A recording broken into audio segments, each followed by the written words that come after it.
Assalamualaikum warahmatullahi taala wabarakatuh. Bertemu saya lagi Cikgu Peja hari ini. Saya Cikgu nak berkongsi kepada anda semua tentang bagaimana nak menggunakan kalkulator saintifik untuk menentukan nilai kebarangkalian bagi soalan taburan kebarangkalian dan juga satu special iaitu untuk menentukan skor Z hanya ada di kalkulator Classwiz Casio Classwiz 570EX sahaja. Okey, hari ini cikgu nak ajar menggunakan kalkulator 570MS, 570ES dan juga menggunakan Classwiz. Okey, ada 3 cara perbezaan tapi untuk mencari skor Z hanya ada pada kalkulator Classwiz sahaja. Okey, jom kita tengok sama-sama. Okey, ini adalah kalkulator. Kita ada kalkulator. Yang pertama adalah dengan menggunakan kalkulator saintifik 570ES Plus dan juga yang kedua adalah menggunakan 570MS. Okey, yang pertama adalah menukarkan setting. Okey, setting kena tukar dulu. Okey, setting kena tukar dulu. So tengok cikgu ada 570MS sahaja yang ni. Okey, so macam mana nak tukar setting? Untuk 570MS, tekan mode on. Okey, tekan on dulu. Lepas tu tekan mode. Okey, kemudian tekan SD. Okey, tukar kepada SD ni SD. Okey, tekan kepada mode SD, tekan nombor 1. Okey, kemudian dia akan keluar paparan SD dekat situ. Okey, kalau kamu menggunakan 570ES, caranya ialah tekan mode. Okey, yang ni tekan mode. Kemudian lepas tekan mode tu, tekan terus nombor 3. Okey, dia ada statistik kan. STAT. Statistik. Okey, tukar kepada mode statistik. Kemudian tekan AC semula. Tekan AC di sini. Kemudian tekan shift. Tekan nombor 1. Kemudian tekan nombor 5 baru keluar di DISTR. DISTR untuk 570MS. Hanya tekan shift. Kemudian tekan nombor 3. Okey. Shift nombor 3. Yang ni shift, kemudian nombor 1, kemudian nombor 5. Okey, kemudian shift, tekan nombor 1, kemudian tekan nombor 5. Dia STR. Okey. Okey, so kita tengok macam mana nak guna. Okey, so untuk soalan yang pertama. Cikgu ada soalan yang pertama. Okey, soalan pertama. Contoh soalan pertama. Tadi kita dah tukar mode SD. Kena tukar mode SD. Kalau tak tukar mode SD memang tak mahulah. Okey, yang pertama, soalan pertama. Okey, kita nak mencari nilai kebarangkalian P, Z kecil daripada negatif M. Okey, sebagai contoh ni. Okey, P, Z. Tapi ini mesti Z lah. Z. Z tu apa? Normal PRY. Okey, so kena tukar dulu kepada Z. Lepas tukar kepada Z, barulah boleh kamu kira lah. Okey, dah dapat Z, PZ kecil daripada negatif 1.232. So yang ni contohlah kecil daripada sesuatu. So kalau lukis dia punya graf dia jadi macam ni. Okey, jadi macam nak tekan shift, tekan nombor 3. Okey, lepas tekan shift nombor 3 dia akan keluar P, Q ataupun R. Yang T ni kita tak belajarlah, kita tak guna. Okey, kita akan guna P, Q dengan R saja. Untuk situasi graf kamu lorekkan di sebelah kiri, maksudnya kamu mencari probability di sebelah kiri, kebarangkalian di sebelah kiri ni. Sebelah kiri sesuatu nombor. Okey, just tekan yang huruf P. Huruf P, nombor 1. Okey, tekan nombor 1. Dia akan keluar P lah. Okey, lepas tekan nombor P, kemudian masukkan sahaja nombor ini. Okey, macam mana nak tahu dia belah kiri ataupun belah kanan? Itu simbol lah, simbol lebih kecil ataupun lebih besar. Okey, masukkan je nombornya, negatif 1.232. Okey, so tutup kurungan, kemudian tekan terus sama dengan. Terus dapat jawapan, iaitu 0.10897. Okey, kalau dibundarkan kepada 4 angka bererti, kita akan dapat 1090 seperti yang dikeluarkan dalam buku CV 4 angka ataupun jadual taburan kebarangkalian kamu. Okey, jadi jawapannya tetap sama. Okey, kalau dalam buku CV kita kena cari hujung atas kan, belah sini. So tak ada yang belah sini. Jadi kamu kena tukar yang negatif jadi positif. Ini tak perlu. Biar saja dia macam tu. So kamu tengok saja region dia sebelah mana. Bila kamu lukis dia punya bell shape graph, kamu tengok terus region dia belah mana, belah kiri ataupun belah kanan ataupun tengah-tengah. Okey, situasi sini belah kiri, jadi kena guna P. Okey, bila situasi belah kiri kena guna P. Okey, kita tengok situasi kedua. Okey, situasi kedua. Situasi kedua, region yang dilorek adalah sebelah kanan. Okey, di sebelah kanan. Okey, jadi macam mana nak buat ni? PZ lebih besar daripada M. So region kawasan yang berlorek adalah di sebelah kanan. Jadi apakah yang kamu akan guna? Kamu akan guna P, kamu akan guna tekan isi balik. Okey, kamu akan tekan guna R. Okey, kita ada P, kita ada Q, kita ada R. Okey, untuk P sebelah kiri. Ingat P sebelah kiri. Okey, R adalah region sebelah kanan. Okey, R adalah region sebelah kanan. Kita mencari probability sebelah kanan. Jadi, apakah yang kita nak cari? Kita nak cari probability Z lebih besar daripada 0.456. Contoh, kita tekan, so nombor 3 lah. Tekan nombor 3, kemudian tekan R. R dia adalah 3. Kemudian dia punya nilai Z. Nilai Z dia ialah 0.456. Okey, kemudian tutup kurungan, tekan terus sama dengan, terus dapat jawapan 0.32419. 42 lah dalam buku sifir. Okey, jawapan nak bagi berapa tempat perpuluhan cikgu? Boleh tak ambil semua sekali 55 ni? Boleh, tak ada masalah. Okey, kalau nak selamat, kamu ambil 4 lah. Kalau tak nak pun boleh ambil juga 55 ni. Tak ada masalah. Okey, jangan bundarkan kecil lagi. 0.32 tu tak boleh. 0.3 saja kena bagi, tak boleh. So kena bagi sekurang-kurangnya 4 angka bererti, bukan 4 angka bererti. Okey. Okey. Jadi kita nak tengok situasi seterusnya. Ini tengok tadi kalau region sebelah kanan kena guna R. Okey, kena guna R. Okey, kita tengok situasi yang seterusnya. Situasi seterusnya adalah kawasan di sebelah kiri. Tetapi kawasan biru kawasan biru di sebelah kiri tetapi lebih daripada kosong, lebih daripada sifar. Lebih daripada yang tengah-tengah ni. Sama sahaja boleh guna P. Sebab belah kiri. Kita boleh cari belah kiri terus guna P. Tekan AC, kemudian tekan shift, kemudian tekan nombor 3. Kita guna je P. Macam tadi jugalah. Tekan P. Nombor 3 pula lah. Okey, tekan shift, nombor 3. Kemudian tekan P. P nombor 1. 0.245. 0.245. Tekan tutup kurungan, kemudian terus tekan sama dengan terus, dapat jawapan 0.596. Okey, kalau menggunakan buku sifir 4 angka, kamu kena cari region warna kuning dulu, kemudian 1 tolak region warna kuning, baru dapat kawasan warna biru. Untuk menggunakan kalkulator, tak perlu cari yang mana-mana pun. Kamu tengok saja region dia sebelah kanan ataupun sebelah kiri, terus guna. Okey, so kita tengok situasi yang seterusnya. Situasi yang seterusnya adalah di sini. Situasi dekat tengah-tengah, di antara. Okey, di antara ni boleh guna banyak kaedah lah. Sama ada kamu nak tambah, kamu nak tolak, boleh je. Okey, tadi kita dah guna P lebih besar, P lebih kecil. Kalau ke region belah kiri lebih kecil. Okey, kalau Q lebih besar, R lebih besar. Okey, kalau Q pula adalah yang mencari daripada nombor tersebut ke sifar. Okey, daripada nilai Z sebagai contoh negatif M ni sampai ke sifar, kita gunakan Q. Okey, sama saja dengan sebelah kiri ataupun sebelah kanan, sama saja. Okey, contoh kita buat, tengok ya. Kita gunakan Q. Okey, so tekan shift, tekan nombor 3 untuk DISTR. Okey, P, Q ataupun R, kita gunakan Q. Okey, kita guna Q. Nombor 2 lah.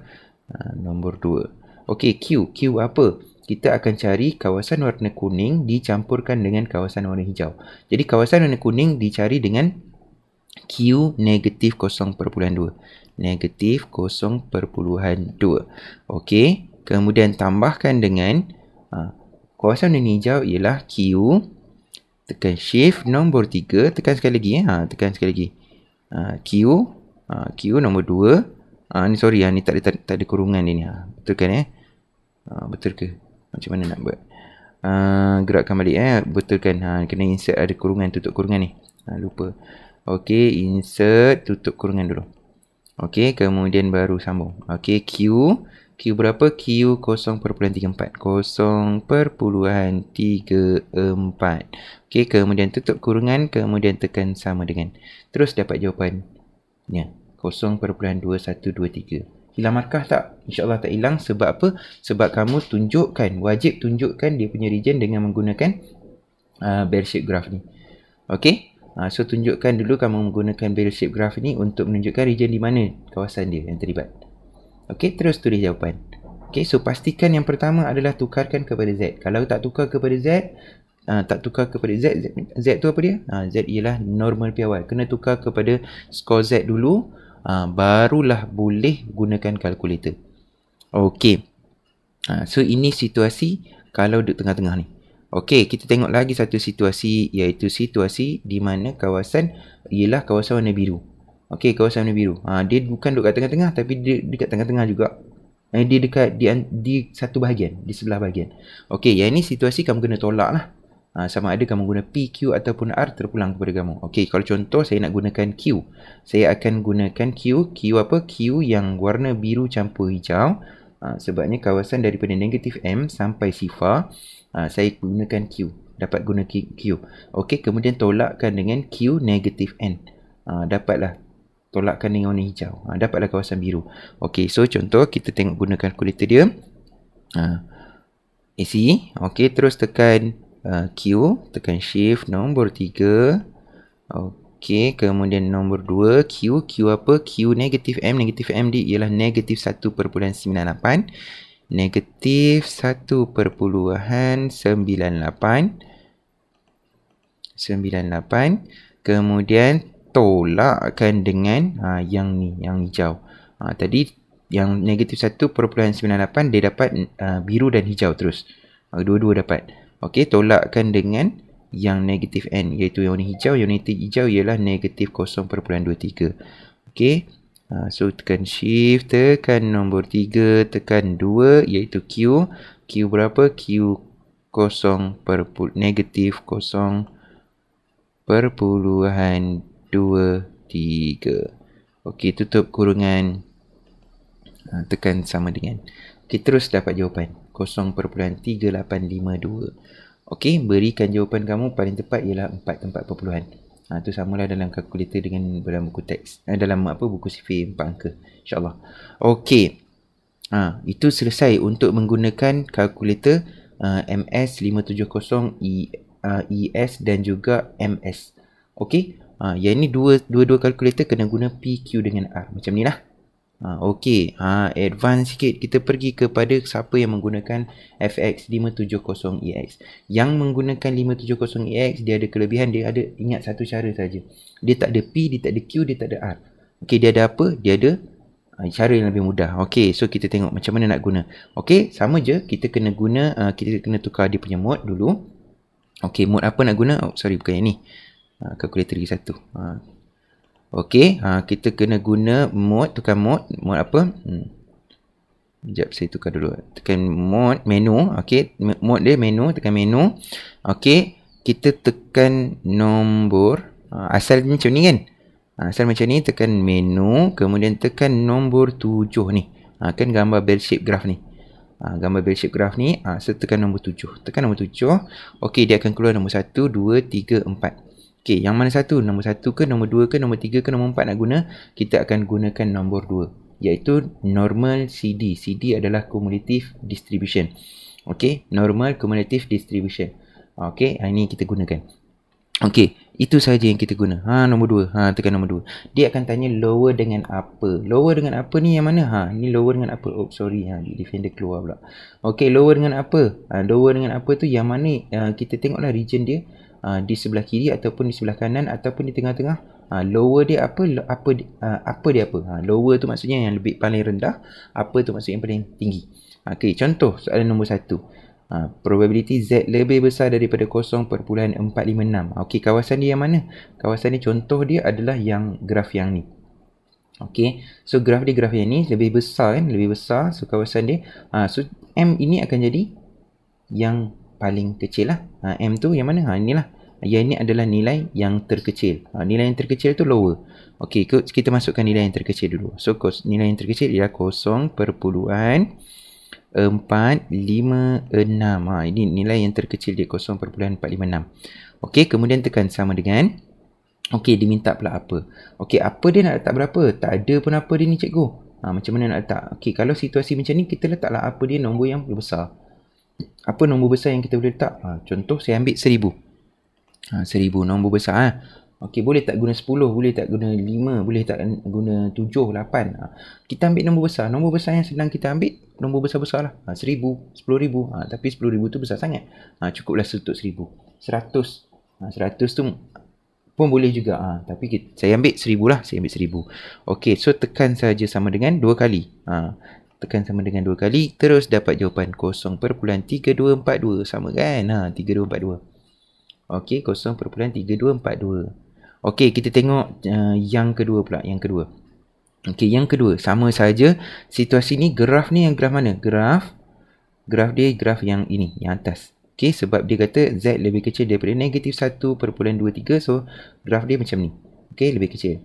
Jadi, kita tengok lower. Lower dia berapa? Lower dia adalah nombor yang kecil. Tak ada kat sini kan? Nombor yang kecil. Apakah nombor kecil kita letak? Kita boleh letak negatif 1000. Okey, negatif 1000. Kemudian tekan sama dengan apa? Apa dia berapa? So, nilai yang terbesar bagi graf ini ialah negatif M, iaitu dia punya nilai Z. So, Z score dia ialah negatif 1.232. So, tekan negatif 1.232. So, tekan saja sama dengan 2 kali. Terus dapat jawapan 0.1090. Sedang kan? Sedang. Okey, kita tengok situasi ketiga. Soalan ketiga. Dia kata Z lebih kecil daripada 0.245. So, situasi dia sama macam yang atas ni. Tapi kawasan region dia kawasan yang ni. Kawasan yang warna kuning ni. Warna kuning ni. Jadi, tekannya sama je dengan kalkulator tadi. Tekan lower dia ialah negatif 1000. Tapi apa dia ialah 0.245. Sorry. Okey, kemudian apa dia ialah 0.245. Okey, tekan sama dengan terus dapat jawapan. 5968. Okey, kita nak pergi pula kepada situasi yang macam ni, sama sahaja. Situasi yang nombor 4 dan nombor 5. Nombor 4 dengan nombor 5 ni nombor dia terus nampak dah lower dengan apa dia. Kita tekan saja. Lower dia ialah negatif 0.2. Tak payah lukis graf pun tak apa. Sebab dia dah ada dah lower dengan apa dia. So, terus sahaja negatif 0.2. Okey, kemudian apa dia ialah 0.34. 0.34. Okey, terus tekan sama dengan 2 kali. Terus dapat jawapan. Atau situasi yang bawah, nombor 5 yang terakhir. Kita masukkan negatif 1. Lower dia terus dia dapat negatif 1.998. Dan juga apa dia ialah negatif 0.23. Negatif 0.23. Terus tekan sama dengan terus dapat jawapan. Okey, terus dapat jawapan. Sama kan? Okey, senang. Guna kelas Swiss senang. Okey, so kita tengok situasi yang seterusnya, iaitu bagaimana mencari Z score. Yang ini hanya ada pada kalkulator kelas Swiss sahaja. Okey, ada dekat kelas Swiss sahaja. Kalau guna kalkulator MS 570 MS dengan ES, kena guna buku sifir 4 angka. Kena guna jadual jadual taburan kebarangkalian tersebut. Wajib guna yang itulah. So, diberi nilai kebarangkalian nak cari Z score yang ni. Macam mana nak cari Z score ni?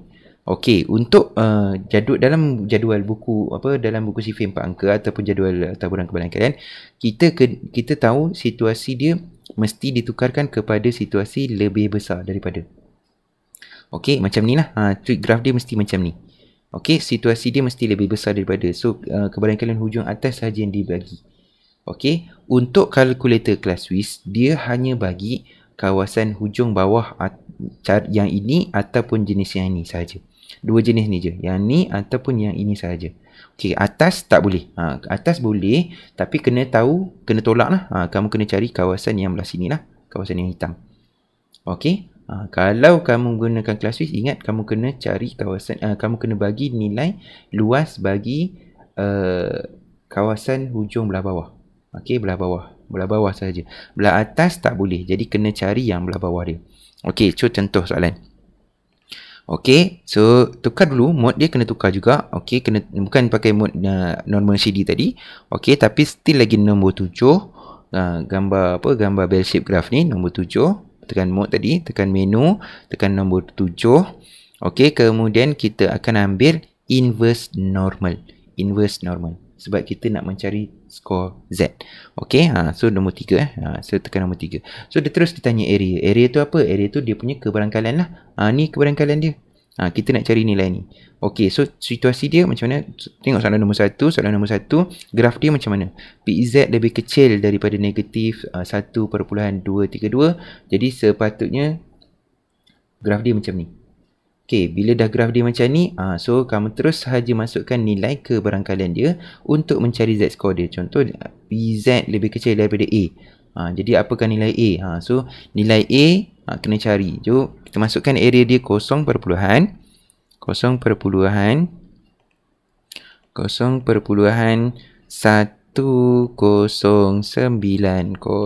Okey, tekan sekali lagi sama dengan, terus dapat jawapan. Ni dapat dah Z score dia. Z score dia ialah negatif 1.231. Terus dia bagi. Okey. Kita tengok situasi kedua. Situasi kedua, yang ni saya kata tadi, dia lebih besar. Bila situasi dia lebih besar, graf dia yang macam ni. Dia dekat atas ni kan. So kena cari kawasan yang belah bawah ni. Kawasan belah bawah ni macam mana nak cari? 1 tolak kawasan yang atas, betul? Okey. Jadi kita tengok kalau soalan dia bagi Z lebih besar daripada A. Jadi kena cari nilai A. Macam mana nak cari A? So kena tukar dia jadi kecil dulu. So kecilnya belah mana? Belah sini. So kena 1, tekan 1, kemudian tolak dengan 0.3242. Kenapa 1 tolak 0.3242? 1 adalah kebarangkalian keseluruhan. Tolakkan dengan kebarangkalian yang dekat atas. Dapatlah kawasan yang warna hitam. Okey, so dapat kawasan warna hitam, terus kita akan dapat jawapan bagi M. Okey, tekan sama dengan. Dapatlah jawapan dia. 0.456. Terus dapat jawapan. Senang. Okey, dan situasi terakhir sama sahaja. Kalau situasi dia macam ni, walaupun dia lebih daripada 5, lebih daripada 0.5 dia punya kebarangkalian, tak perlu buat susah-susah, tak perlu tukar macam-macam gaya cara lain. Terus sahaja masukkan nilai dia, iaitu 0.5968. Masukkan saja 0.5968. Terus tekan sama dengan, terus dapat jawapan 0.245. Tak perlu susah-susah. Jadi ingat, dalam kalkulator Classwiz boleh cari Z score. Macam mana nak cari Z score? Yang ni caranya, senang saja. Pastikan kamu ada kebarangkalian kawasan di sebelah kiri. Okey, bukannya situasi graf di sebelah kanan. Kalau situasi graf di sebelah kanan, nak buat apa? Tukar 1 tolak yang sebelah kanan tu. Dapatlah kawasan yang sebelah kiri. Okey, saya rasa itu sahaja untuk perkongsian saya pada hari ini. Sekiranya ia bermanfaat, boleh share kepada kawan-kawan yang lain. Okey, itu sahaja. Jumpa lagi. Bye-bye. Assalamualaikum.